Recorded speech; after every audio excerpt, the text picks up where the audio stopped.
YCP ప్రభుత్వంలో tourism శాఖలో దుర్మార్గాలు జరిగాయని మంత్రి కందుల దుర్గేష్ అన్నారు. రాజమండ్రిలో ఎస్పీ రంగారావు జయంతి వేడుకల్లో ఆయన పాల్గొన్నారు. పులివెందల్లో 4 స్టార్ హోటల్ పేరుతో సొంత మనుషులకు పర్యాటక శాఖ నిధులు దోచిపెట్టారని విమర్శించారు. పర్యాటక శాఖలో గత ప్రభుత్వంలో పనిచేసిన దొంగలు ఇంకా ఉన్నారని ఆరోపించారు. పర్యాటక శాఖను ప్రక్షాళన చేయాల్సిన అవసరం ఉందని కందుల దుర్గేష్ అన్నారు.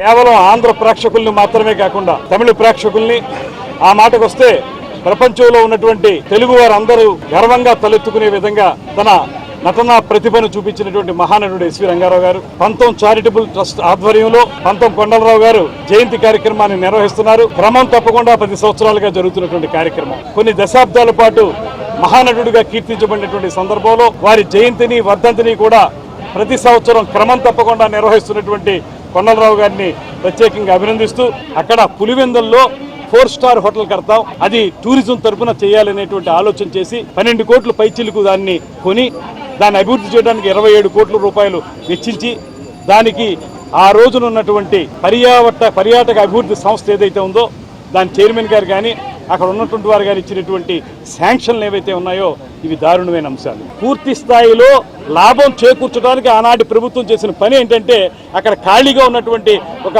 స్థలాన్ని ఖాళీగా ఉన్నటువంటి ఒక బిల్డింగ్ని 4 స్టార్ హోటల్గా రూపొందించడానికి దాన్ని పర్యాటక అభివృద్ధి కేంద్రం తరఫున దాన్ని కేటాయించడం అనేటువంటిది తీవ్రంగా తప్పు పట్టాల్సినటువంటి అంశం. ఈ విషయంలో నేను చెప్తున్నాను, ఏదైతే పర్యాటక శాఖ ఉందో దాంట్లో కూడా ప్రక్షాళన చాలా అవసరం. మొత్తం మనం పర్యాటక శాఖను ప్రక్షాళన చేయాల్సిన అవసరం ఉంది. అనేక మంది దొంగలు ఉన్నారు అందులో. వాళ్ళందరూ గత ప్రభుత్వం తాలూకు మైండ్ సెట్తోనే నడుస్తున్నారు. వాళ్ళందరినీ ప్రక్షాళన చేసి సరికొత్త టీముతోటి ఆంధ్రప్రదేశ్ రాష్ట్ర పర్యాటక అభివృద్ధి జరగాలనే విషయంలో మేము కృతనిశ్చయంతో ఉన్నాం అనేటువంటి మాట తెలియజేస్తున్నాను.